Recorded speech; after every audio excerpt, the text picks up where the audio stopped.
পশ্চিম আকাশে রমজানের চাঁদ দেখা গিয়েছে। আজ রাত ইনশাআল্লাহ সেহারি খাবো, আর আজকে রাতে ইশারের পরেই তারাবি নামাজ পড়ব।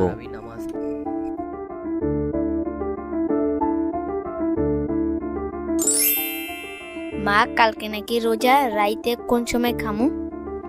হ, ভোরবেলা খামু। রোজা রাখবা? হ।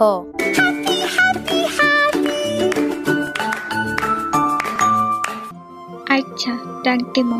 এখন পড়তে বও। পড়তে বইলে ডাক দিমো।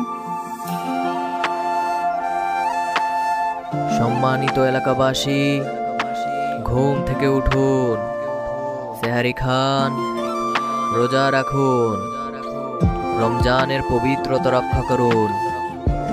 নিজে রোজা রাখুন, অন্যকে রোজা রাখতে উৎসাহিত করুন।